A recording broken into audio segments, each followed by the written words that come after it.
disgruntledduck.com. Hi guys, welcome. Thanks again for joining me. It is another review / unboxing video. So this one I'm a little bit excited about. This is the Aoshima Back to the Future Delorean. Now, a couple of reasons I really like this. I remember the film when it came out. I remember when I was a kid I used to love the film, but it is the Sam's favourite movie in the world, so any chance she gets, she puts this on. So I must have seen this film 100 or so times. I saw this model, I think it was a Polar Lights version, which I think is the same casting, they've just bought the rights to it. But I saw that model, oh god, I can't even tell you now, it was a good few years ago. I wasn't really in a hobby at the time, but I saw the models and they were about 25 quid each. I kicked myself because I never bought them at the time, and now they retail around about the £40 mark. This guy, however, I found on eBay. It was on an auction, and at the time when I saw it, it was a £5, and you got the kit and you also got the LED light set. So I was like, I'll take a punt on it, nothing to lose. A week later, I got an alert that said I won the kit, and I picked it up with the light kit. Potion pack in, 20 quid. So you can't really be upset with that. So we're going to dive straight in, open the box, and let's have a look inside. Right, so let's move this guy out of the way. First off, instructions.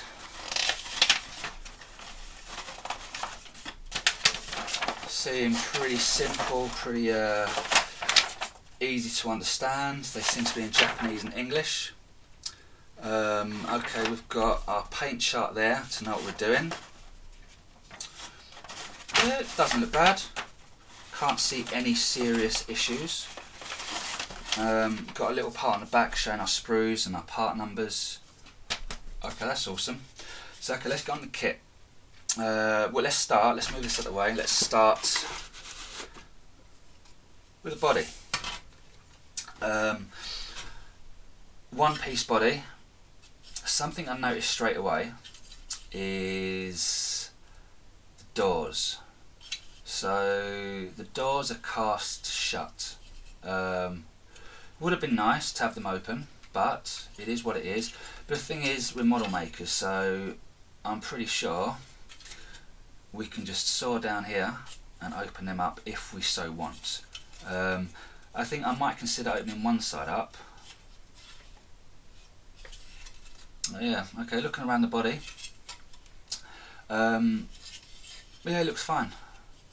It's going to be one, there's a couple of little blemishes, but I don't know, I'm sure they're going to look alright after a bit of primer goes on there.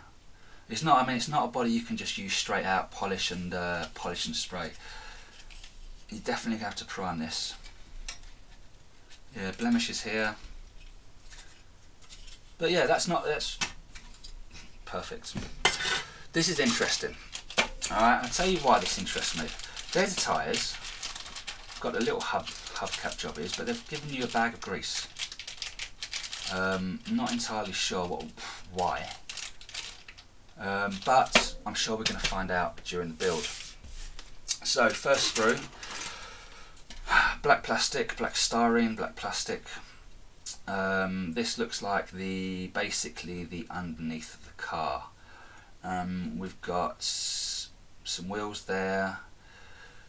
This is probably going to be what's going to hold our wheels in, our transmission bits and pieces. You know, I can't tell exactly what everything is because I'm really not that much of a car guy to actually have a clue. Oh, yeah, I can tell you they're the wing mirrors, gear stick, windscreen wipers. Alright, these are marked with front and rear, F and R. Same with these guys. So depending on how they build up, we might need to fill those little things in. But yeah, solid first piece of kit. Next, the base of the car.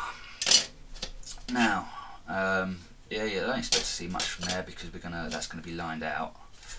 The underneath. Now, just going by that first look in the instruction manual. Right, every part of that seems to be a different colour. If you can see that, can you see that there? Is that better? So, and that's a solid piece of plastic, so we're going to really need to do a lot of masking or a lot of delicate brush painting. Now, I like using Tamiya paints, and I find them absolutely fantastic for airbrushing. But brush painting, even if I use retarder, I just don't get a good finish with them. So yeah, that's going to be a tricky one.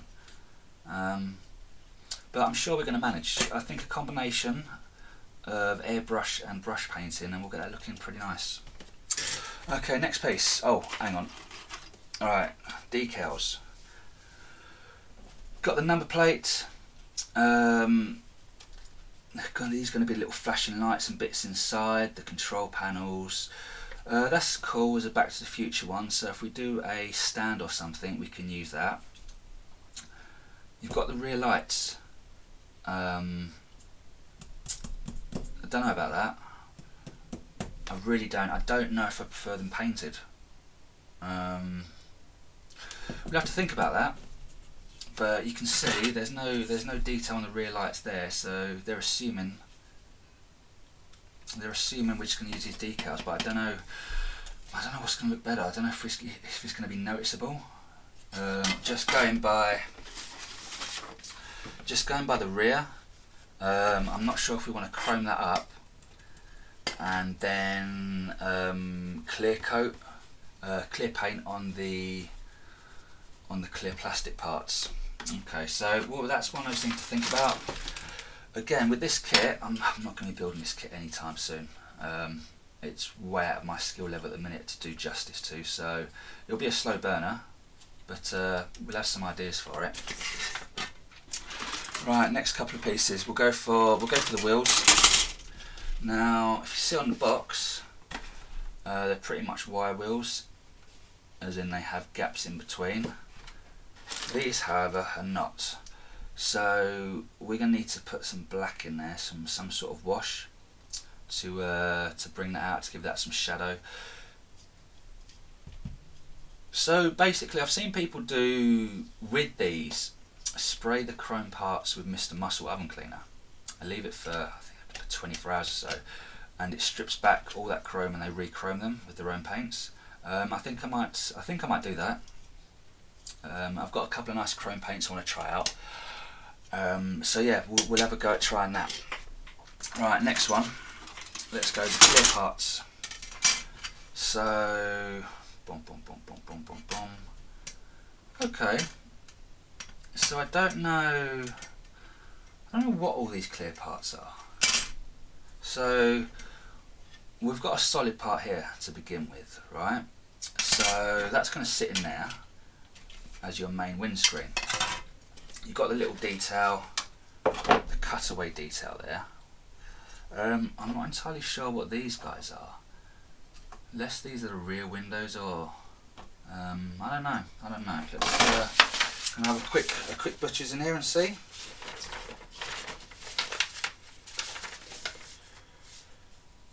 Do you know what? I'm no wiser with having a quick look, to be honest.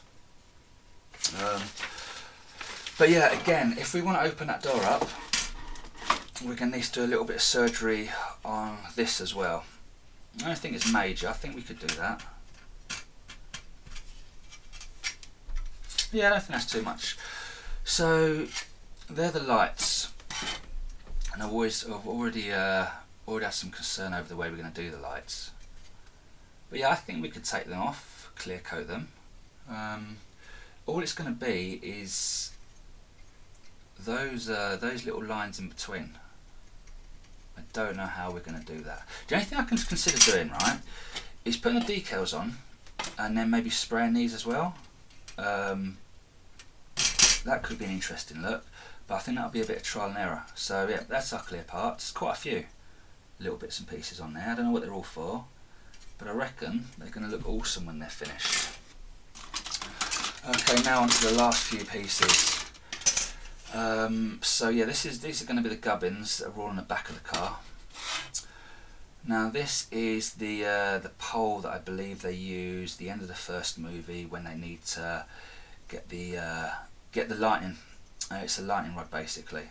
So I think we have two options: either do that, put that on, and it'll be the end of the movie, or we do without it, and it'll be the Delorean from the start of the movie.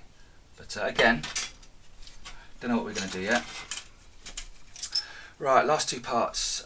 Again, these are all the outside gubbins and a few inside gubbins. Really quite highly detailed parts. They look awesome. There's a lot of detail on all of these little bits. So yeah, they just feel nice to touch. The little rivets and bits and pieces. There's a flux capacitor, probably the most important. It's what makes time travel possible, to be honest. Hoses. The only thing I've been concerned with these hoses is when I start cutting this plastic and they snap into bits. But yeah, that looks alright. I'm going to have such fun with this. There's so many little parts, that's really cool. Last piece of plastic is the interior. Dashboard and pedals. The main interior of the car. The side panels. They always seem to have these little blemishes on. I don't know about that. It doesn't seem to be any physical. It just seems to be aesthetic. So I think it's not like it's rough or anything. But yeah, some more nice detailed parts, tiny little rivets here and there. Dashboard, the seats. The seats we're going to fill the back in because there's no backs to them. But we can use a bit of what we got, a bit of green stuff or something. We'll do that fine.